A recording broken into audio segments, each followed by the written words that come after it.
17,000 in I cards. owned a rental property. You had a line of credit, just stuff. We had 16 credit cards. The proverb says, hope deferred makes the heart sick, but when desire comes. We paid off $83,000. Wow! When desire comes. $144,000. When desire comes. $450,000 in the last 7 years. Wow! It is the tree of life. God says this is how you get out of debt. You gotta run! There is no doubt that this process called Financial Peace University works. The only question is whether you're going to be involved. And so if you haven't signed up yet, now is the time. Welcome to Waypoint. We are offering a financial peace class. If you haven't done that before, it's just this simple. You either control your finances or they will control you. So if you haven't gone through a process of really evaluating what it means to manage your money well, this is an opportunity for you to sign up. In fact, here's the thing. The cost of the class is $80. None of that goes to Waypoint. It all goes to Financial Peace University. But there's someone here at Waypoint who's convinced that this is so beneficial that they've decided to scholarship half of it. So if you want to go to the class, it's $40 a person, and that's an opportunity that you could do. And we'd really strongly encourage you to do it. We're going to offer it. If we don't see a lot of people going for it right now, we'll offer it again in the fall because we know the stats. Most people are not financially healthy with their money in our country. We can do better. We've got to do better, okay? So that's number one. Next week, March 5th, we've got a meal plan for those who've been involved in serving in our local community. There's a lot of different things that we do with Church Community Services, Middlebury Food Pantry, 91 Place. There's some groups who go out and have worked on people's homes, on projects, that sort of thing. If you've been involved in any of that, we want you to stay for the meal because we're just going to do a little bit of a thank you. And if you have interest in being involved in that kind of stuff, show up. Now, it'd be better for us if you signed up so we could have enough food. But if you just show up and then we run out of food, we're still going to have a good time. So next Sunday, right after church, if you're involved in local missions, that would be great. Last thing we want you to know about, this is kind of I'm excited about this. Back in, late January into early February, a group of us went from Waypoint to Israel. This has been my third trip. I think being able to see where all of this stuff that we read about in the scriptures unfolds is a pretty big deal. And we got into a conversation while we were there about how odd it is that it seems like most of the people who go on these trips are kind of later on in life where they could afford it. Like they've got some money, they can afford it. It's really impactful, and I don't know how many times I've heard people say, this has really changed my life. It's changed the way I interact with the scriptures, think about God, the whole thing, to be able to stand somewhere where there is so much history. Because here's what you're told. You are told that the scriptures are a bunch of things that people made up and just threw together to try to cobble together a faith. You listen carefully to what people say, and what they will not tell you is this. Our faith is tied to a history that you can check. You can go and stand in a place where the scriptures wrote about and find out if there's any merit to what was said there. And right now, there is more evidence for our faith than at any time in history, and they're digging up more as we speak. And so we got excited about this, and we asked this simple question. What would happen if a group of people actually got to go to Israel early in life, not late in life? So here's what we're going to do. Waypoint is going to sponsor a trip to Israel for students who are juniors and seniors in high school. If they're in college or college age at all, it's going to be open to you. We're looking to take 40 students, and we're going to find a way to make the trip affordable for you. The cost of the trip is $5,000 right off the top. We're going to take care of $3,000 of that. If you get a parent to put in $1,000, or if somebody else, like if your parents can't do that, I already have people who've come to me and said, tell me and I will help a student go. But the other $1,000 you got to work for. You got to, in fact, parents, you could make them work for the whole $2,000. I strongly encourage that because there has to be skin in the game. But we're planning to go back to Israel December 27th of this year till January 7th. It's the time when high school and middle school and college students are on break together. And we already have the guide lined up, and so it's just about you getting fired up enough to see the value in this to go. We're making a way. So if you want to talk to me about it afterwards, if you want to talk to others who've gone to Israel to understand the value in you choosing to go, but to be able to stand there and firmly understand that your faith has a foundation that you can be confident in, I think it'd be worth it for you to consider. So if you're in that age group, talk to your parents, talk to the people around you, figure out if this is something that you could do. There's lots of factors that go into it, I understand. But otherwise, consider it. There are a few spots for parents who want to join this trip with students. I think I'm down to 5 of those left right now. So if we don't get all 40 students, then we'll open it up and let a few more adults go. But we want to fill this up. So talk to your students, talk to those who could qualify for this, who are away at college, and let's find a way to give them that foundation that could be so great. One last thing. Next week, we're starting a new series. To help you understand what we're doing, you can watch this, and then we'll do worship afterwards.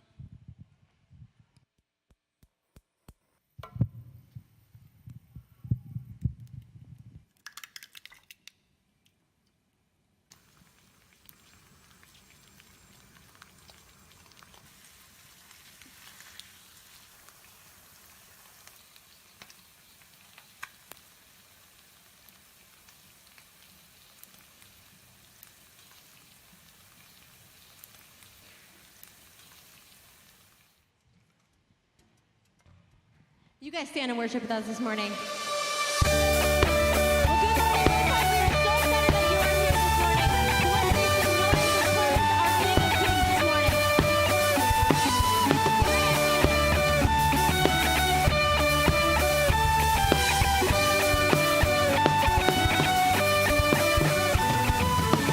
Who breaks the power of sin and darkness, whose love is mighty and so much stronger.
it's impossible without you.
With you, the impossible is made possible. Do you believe that this morning? Absolutely. Let's make it sound like heaven in here. Sing nothing. Nothing shall be impossible. Your kingdom reigns unstoppable. We'll shout your praise forevermore. Jesus, our God, unstoppable. Nothing shall be impossible. Your kingdom reigns unstoppable. We'll shout your praise forevermore. Jesus, our God, nothing shall be impossible. Your kingdom reigns unstoppable. We'll shout your praise forevermore. Jesus, our God, unstoppable. Nothing shall be impossible. Your kingdom reigns unstoppable. We'll shout your praise forevermore. Jesus, our God, unstoppable.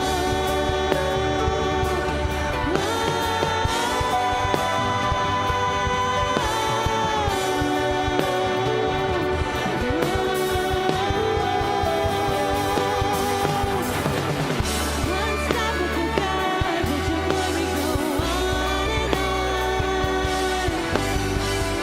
Impossible things in your name shall be done. Unstoppable God, let your glory go on and on.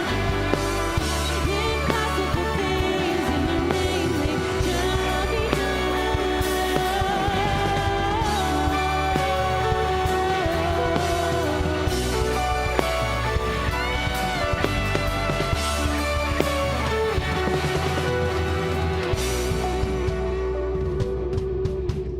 Lord, we are so grateful for all that you have done for us. And we sing that we love you this morning with all our heart. All things have passed away. Your love has stayed the same. Your constant grace remains the cornerstone. Things that we thought were dead are breathing in life.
Jesus, we love you.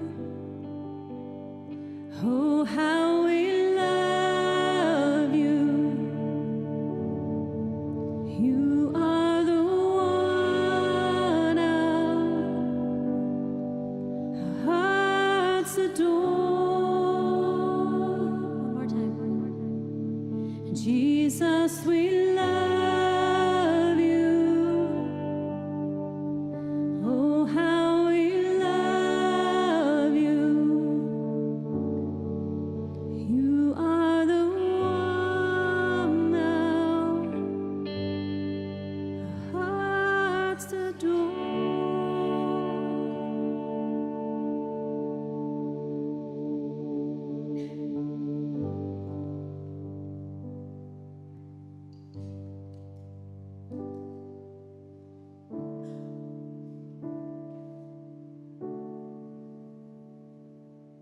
God, we've been speaking about exile, living in a world that is hard, living in a world that makes it very hard to be a follower of yours, God.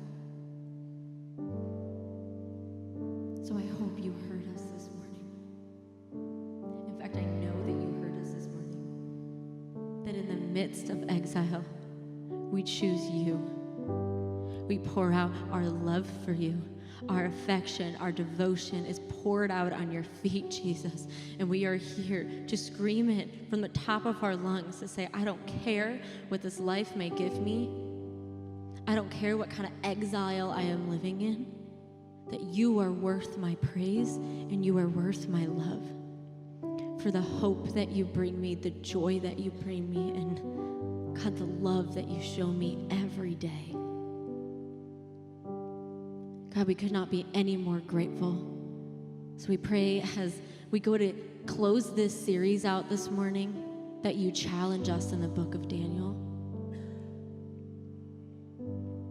God, and that you speak to us exactly what you want us to hear this morning. In your name, amen. Before you take a seat, please do greet one around you.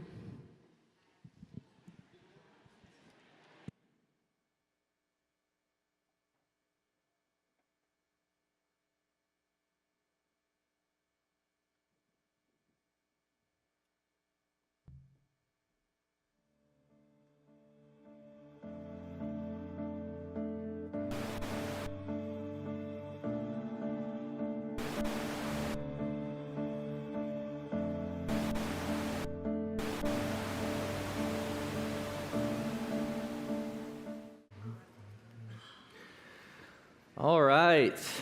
Good morning, Waypoint. If you're new here today, welcome. My name is Austin. I'm one of the pastors here. And yeah, we're glad you're here today.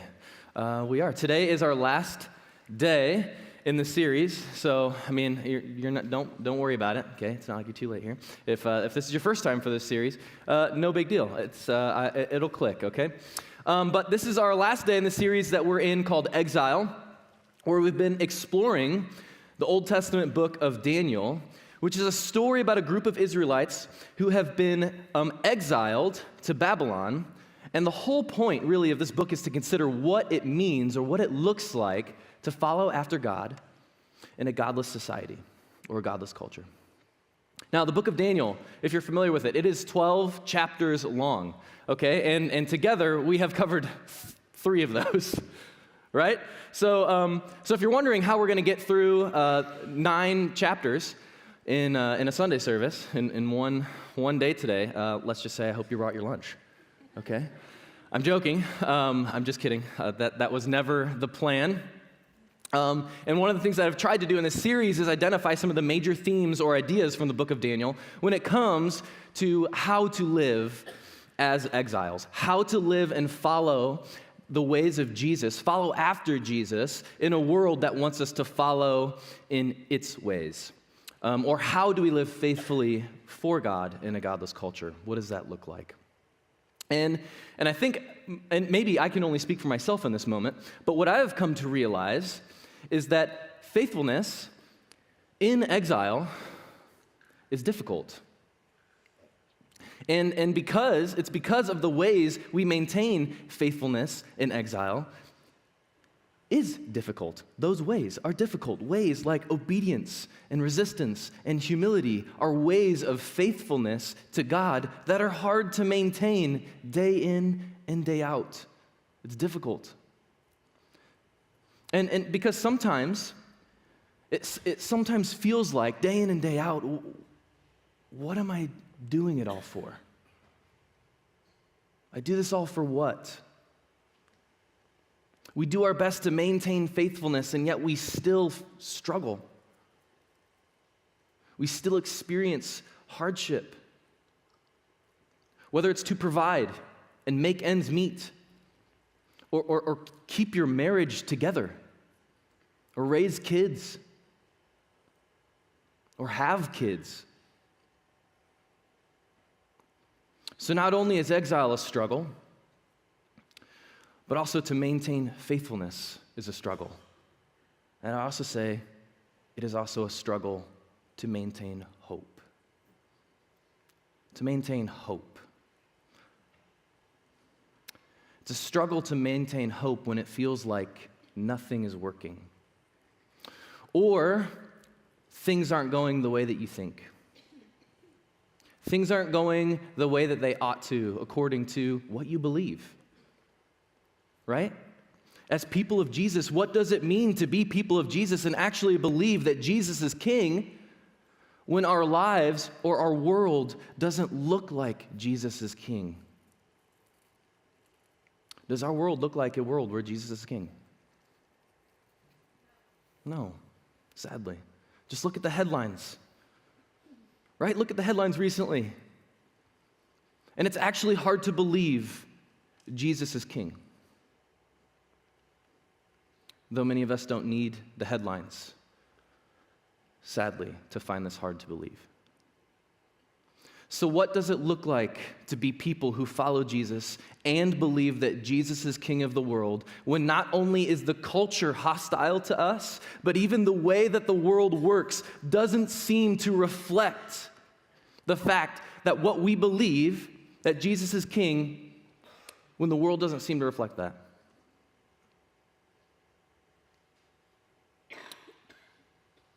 What does it mean for us Christians to find hope in this world? What on earth would inspire Christians to believe that this is going to get any better? When we see the headlines, day in and day out in our own lives, our own struggles, what would inspire us to believe that it's going to get any better or that there is any hope for our world or for our lives? And that's exactly the place that we find Daniel at and where we are going to pick up today. How do we maintain hope? Welcome to Daniel chapter 7. Whew. Right? And I feel like this has been the whole series for me, quite honestly. But hang in with me today, folks. Okay? Bear with me today. I'm going to say that again. I am. Okay? At this point in the story, Daniel has been in exile for at least 55 years in Daniel chapter 7, all right? Because we met Daniel in chapter 1, and he's maybe 15 years old when Jerusalem is taken, when Israel is taken captive by Babylon.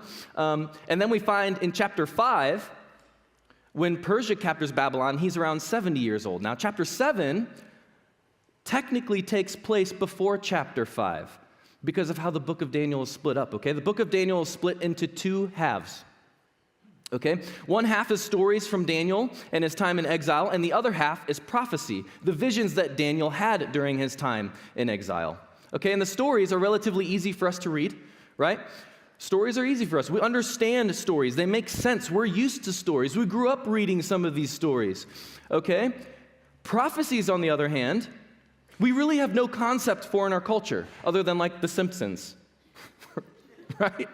Who like have an uncanny ability to like predict the future. It's super strange.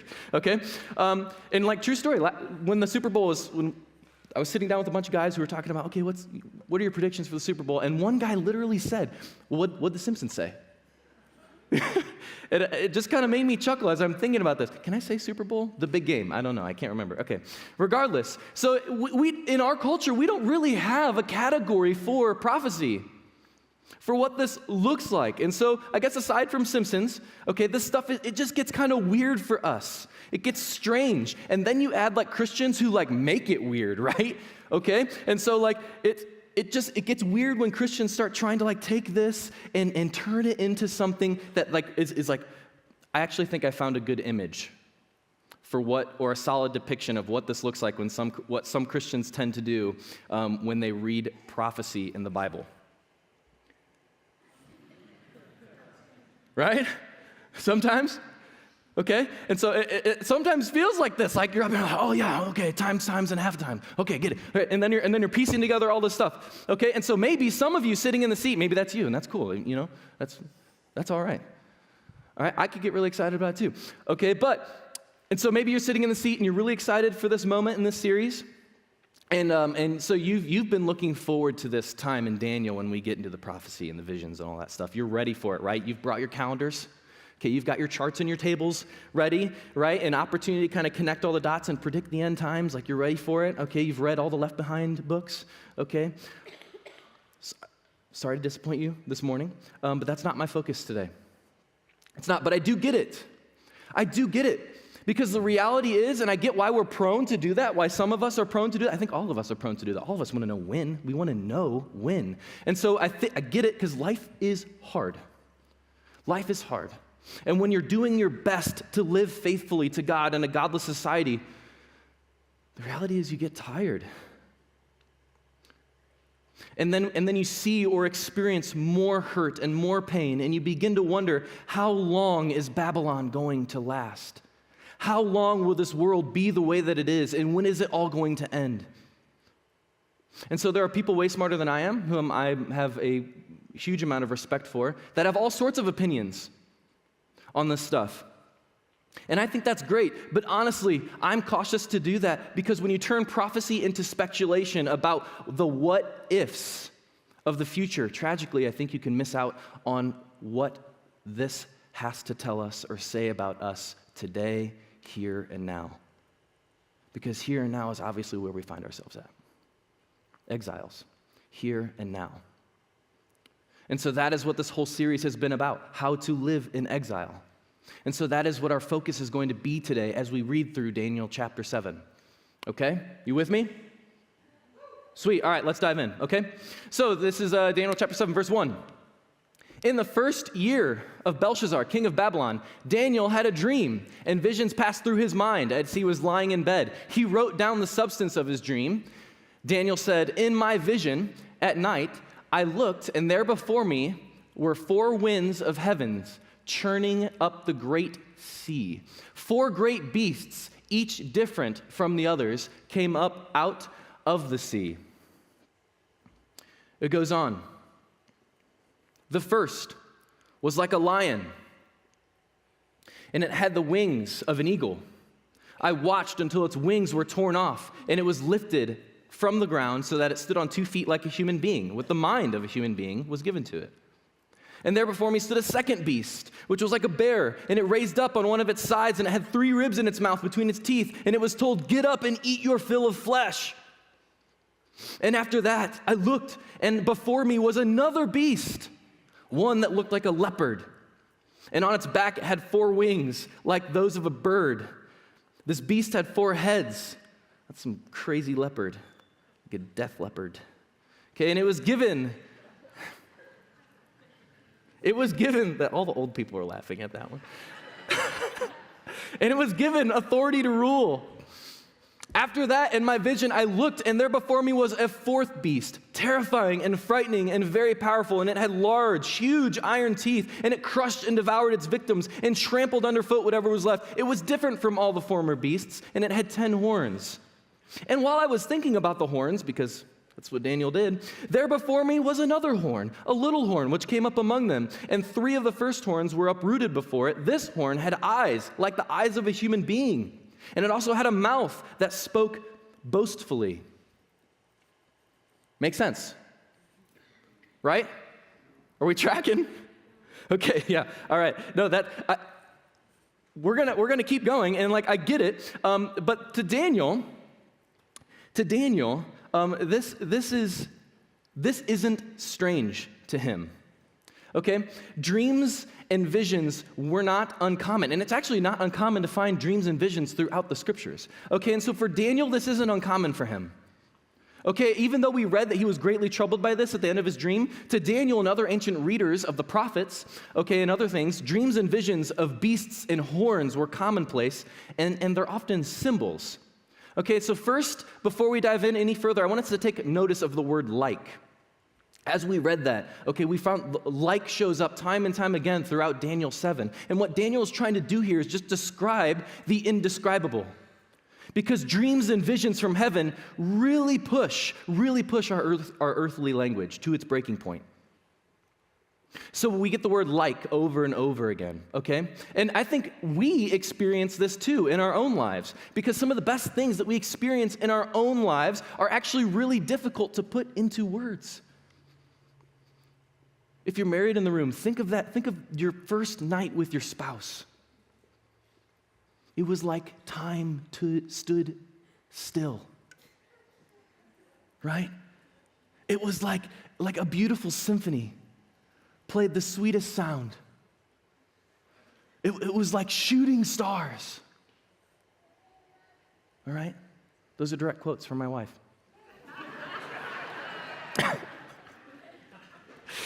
But how do you describe something like that, right? It's so hard, and that's the predicament Daniel is in, okay? And so now I'm going to go through this a little quickly, okay? Because again, this isn't my point, but it's important for us to understand. These beasts and horns are in fact symbols. They are in fact symbols, okay? And although there's some debate, most scholars think that these four beasts are symbolic for four different empires in the time and after Daniel, okay? Babylon, Medo-Persia, Greece, and Rome. And many scholars believe that Daniel 2, Nebuchadnezzar's dream that we skipped because it's kind of tied into this, and Daniel 7 are connected. Okay, and so I've tried to find like the cheesiest image. And so this is the one with like the dinosaur down there at the bottom. So I just love it, okay? Anyway, so the first beast is like a lion with wings of an eagle. And that was like stock imagery for Babylon.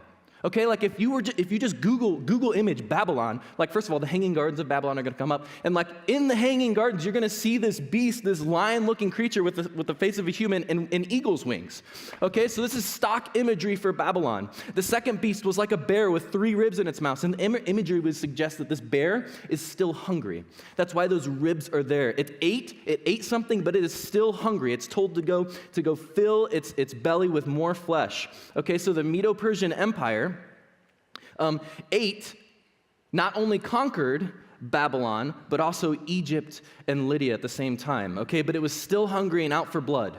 And then the third beast was like a leopard, our death leopard, okay, with wings, signifying incredible speed.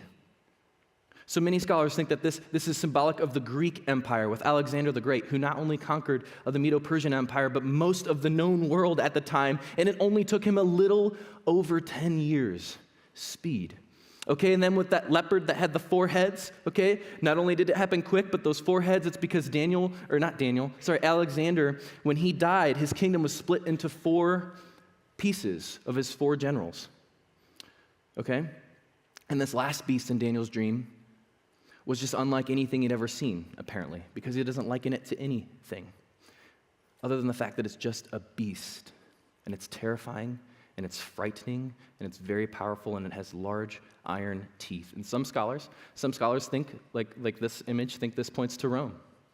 Others, perhaps a Syrian ruler before the time of Rome, okay, named Antiochus, okay, who horribly persecuted Jews in Israel, in Jerusalem. And there are others that think that this is still about a ruler yet to come. So Daniel, coming back, Daniel has this terrible dream. Okay, terrible dream about how horrible Babylon is and how horrible the kingdoms of this world are, and is wondering how long is this going to continue? How long will the kingdoms go on like this? And so in this dream, there are these awful beasts, right? Lions, bears, leopards, oh my, okay? And this terrifying super beast with horns. And so what does this have to do with anything in our lives today? Anyone here thinking that? Okay, like when you read this stuff, what does this have to do with my life today, right? I came from a week, I had a hard week. That's the reality for some of us. We come in here, and life is hard. And so we cherish this time on Sunday. Time to be filled up. And then the guy gets up here and it's like, we're going to talk about some dude's whack dream. Okay? What does this have to do with my life? Friends, bear with me today, okay? Because I'm convinced that this has everything to do with our lives. Because it had everything to do with Jesus' life. And to follow Jesus is to be adopted into his family. And so when you read the scriptures, you're no longer reading some random story. You are reading a story of your family history. And it's your story too. This is what it is to read and engage with the scriptures, because this is how Jesus read and engaged with the scriptures.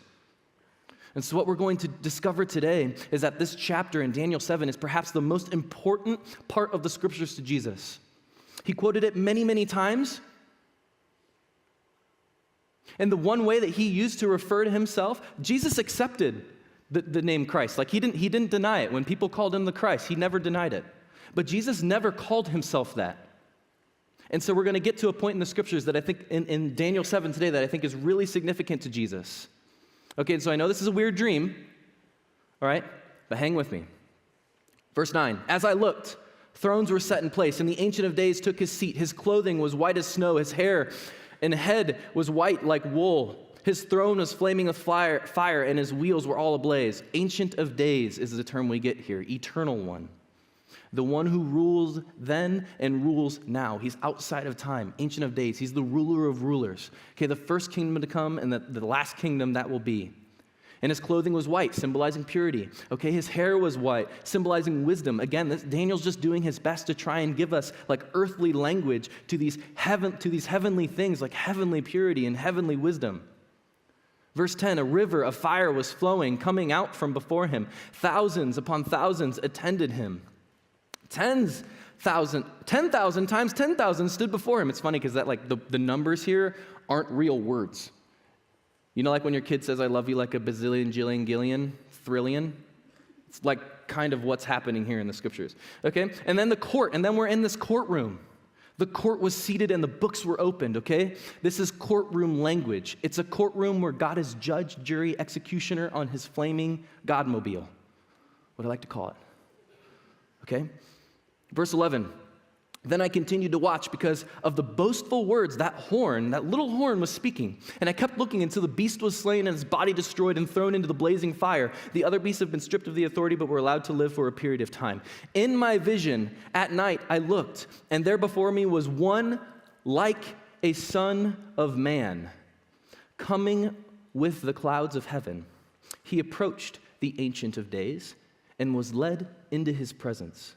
He was given authority, glory, and sovereign power. All nations and peoples of every language worshiped him.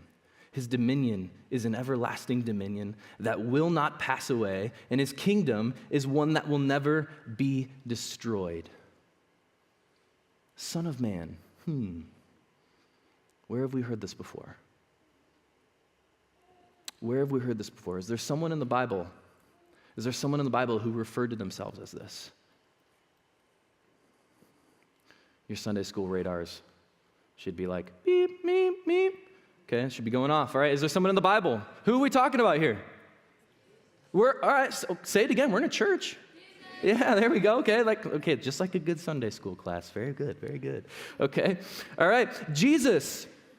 And again, I want you guys to notice the word like, because Jesus was indeed like a son of man, but he was also so much more, and yet he was like us. He felt hunger, thirst. He knows personally our pain and our struggles on this earth. He gets us because he was like us. Let's keep going. Verse 15. I, Daniel, was troubled in spirit, and the visions that passed through my mind disturbed me. So I approached one of those standing there, one of the gazillion, trillion, thrillions, and I asked him, what is the meaning of all this? So he kind of walked up to this dude, and he's like, hey, I totally get this, but like, what do you think this means? Okay. So he told me and gave me the interpretation of these things. The four great beasts are four kings that will rise up from the earth, but the holy people of the Most High will receive the kingdom and will possess it forever. Yes, forever and ever.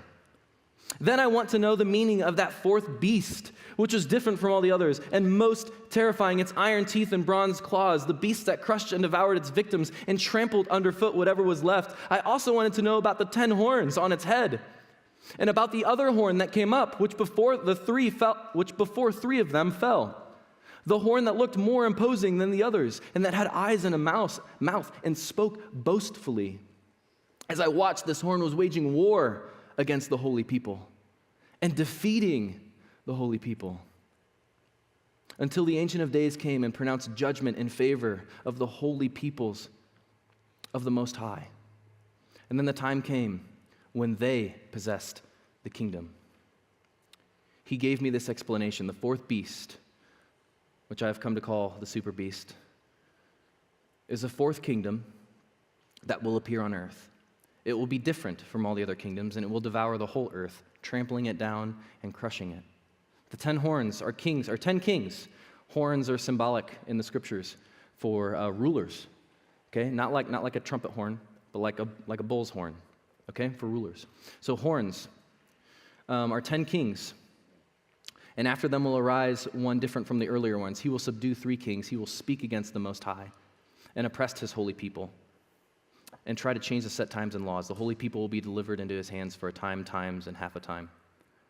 But the court will sit, and his power will be taken away and completely destroyed forever. Then the sovereignty, power, and greatness of all kingdoms under heaven will be handed over to the holy people of the Most High. His kingdom will be an everlasting kingdom, and all rulers will worship and obey him.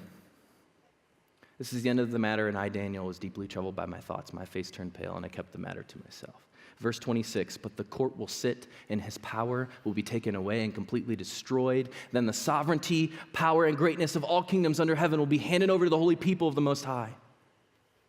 His kingdom will be an everlasting kingdom, and rulers will worship and obey him. Who is him? This angel messenger being standing there, filling Daniel in, is referring to that moment in the vision, is referring to that one like the Son of Man in the dream. So that's Daniel 7.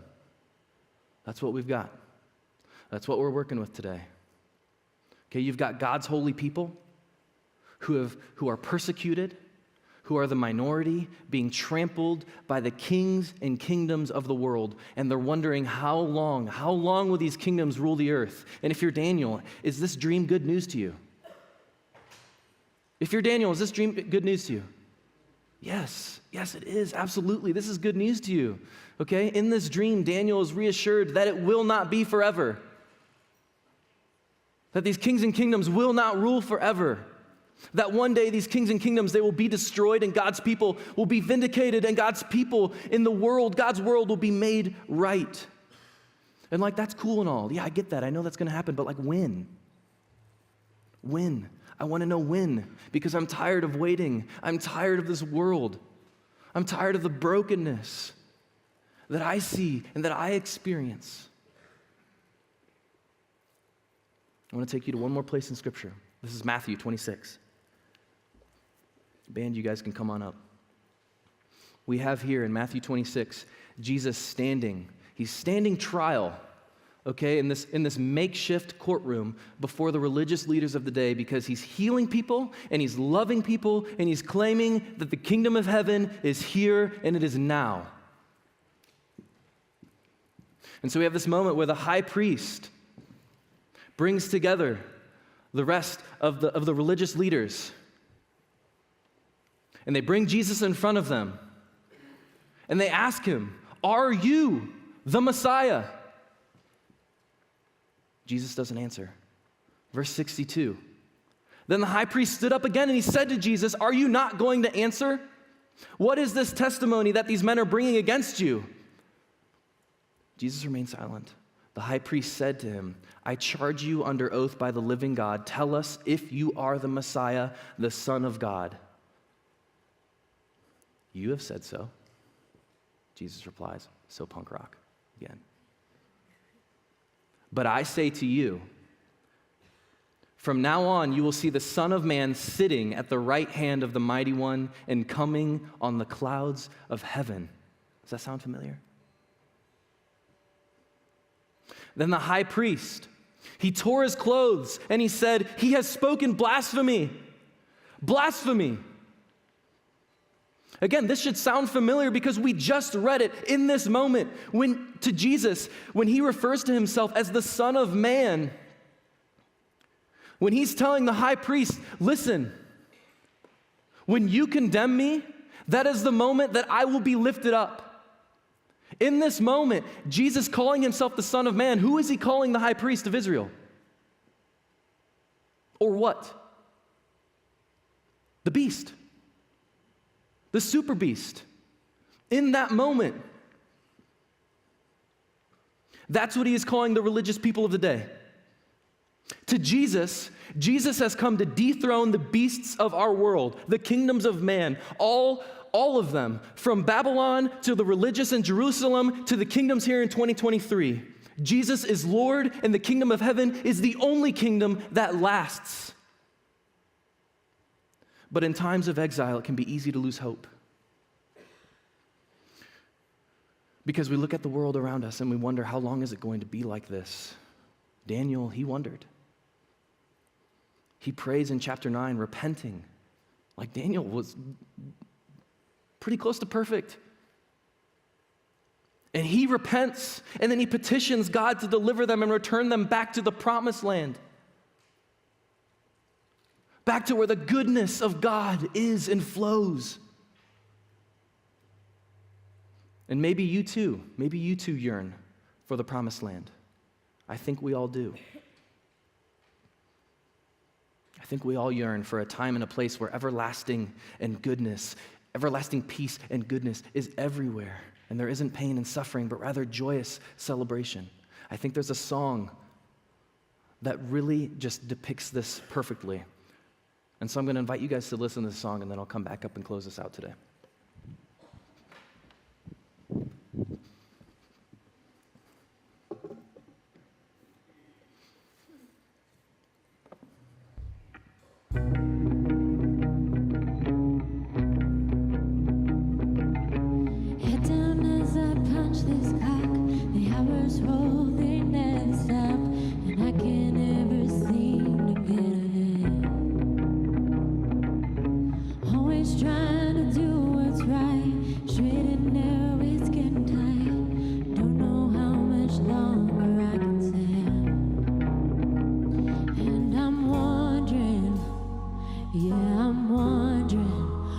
My promised land.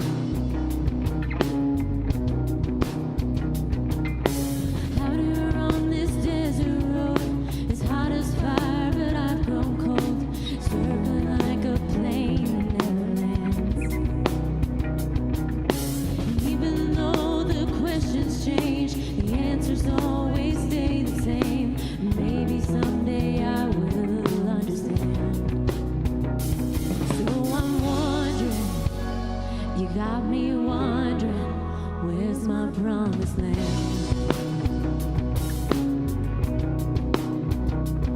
Yeah, I'm wondering, still I'm wondering, where's my promised land?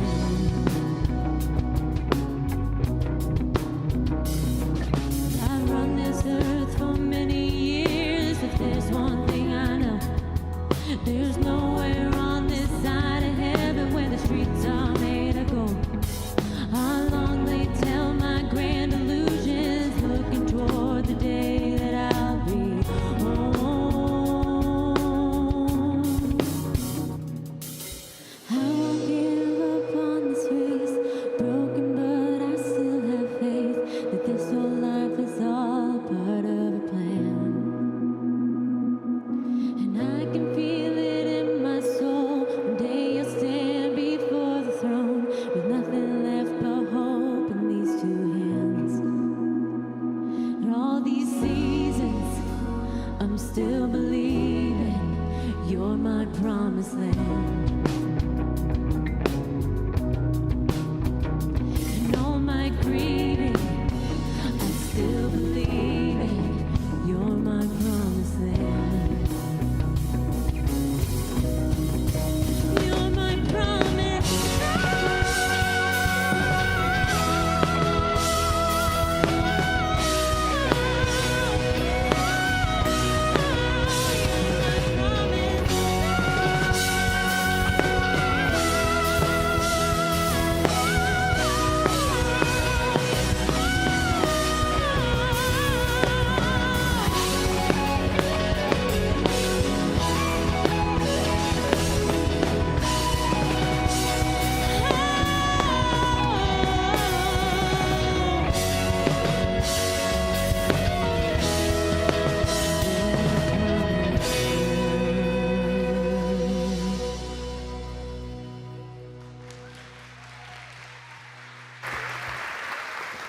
I love that line, with nothing left but hope and these two hands. Jesus, you are my promised land. Because the reality is, it's here and now. And yet we know the reality is that it's also not yet. Here and now, but also not yet. Because our hope doesn't come from this world. Our hope is in the kingdom of heaven, in Jesus. And it's not like life after death, because it is now, but also not yet. Jesus claimed the great hope of Daniel. He said that the kingdom has arrived, the kingdom is here, and the kingdom of now is now. That is our hope. That in Jesus, the kingdom of heaven is here and now. In Jesus, what's dead will live. Sick people will be healed.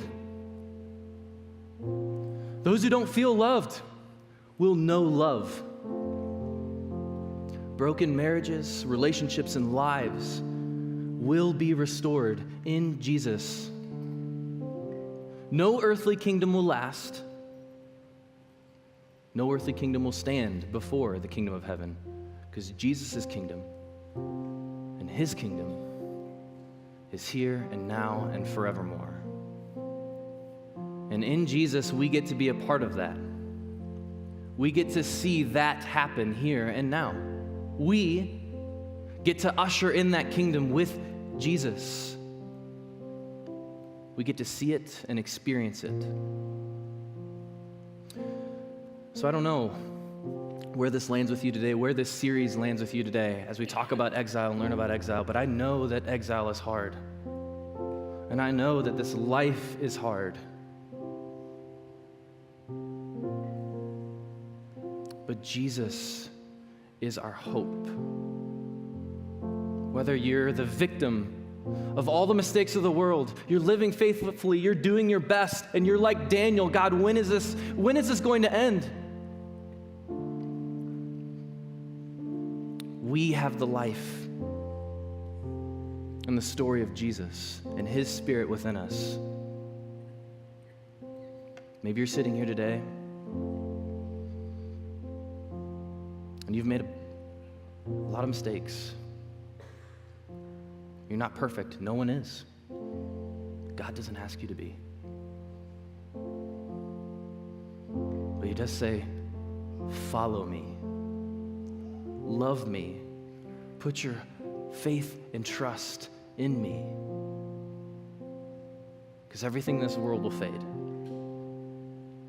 Everything else in this world will fade. And so as we go from here today, may we live in the now and not yet. The way of exile is a way of hope. In hope. In Jesus. In exile, we can be little pockets of joy, peace, love, gentleness, kindness to the world around us because our hope isn't in anything. Our hope isn't set in anything in this world. Because what you hope for shapes what you live for. So I pray that's Jesus today. Our hope is set on Jesus, his kingdom. Amen? Amen. We are going to sing a worship song to end it out. I know we're behind, but this song is too good. So I pray if you got lunch plans, go have lunch. But if you're going to stick in worship, stay in worship, because this is a good one. I love y'all. I'll see you next week. Will you stand with me? Let's just thank God for all that he provides for us. Amen. How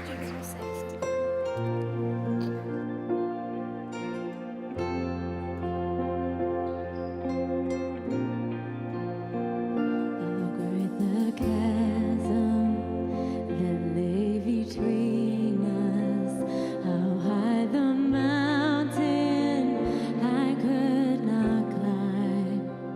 In desperation, I turned to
promise, your very body began to breathe. Out of the silence, the roaring lion declared the grave has no claim on me. Do you believe that this morning?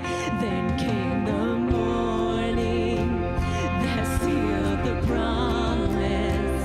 Your very body began to breathe.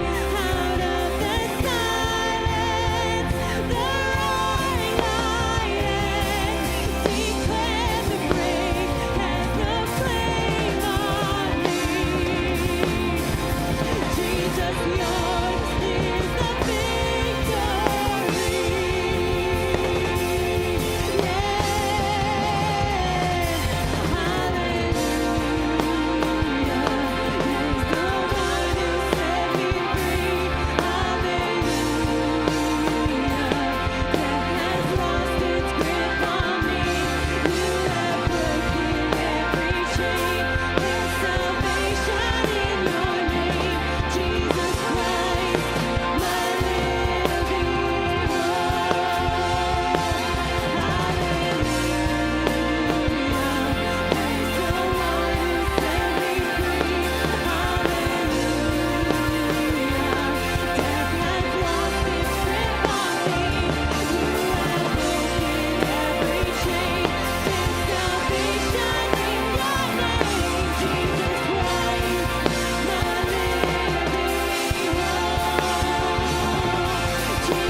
With that, guys, we just pray over you this week that you just have an amazing week, and we'll see you guys next week.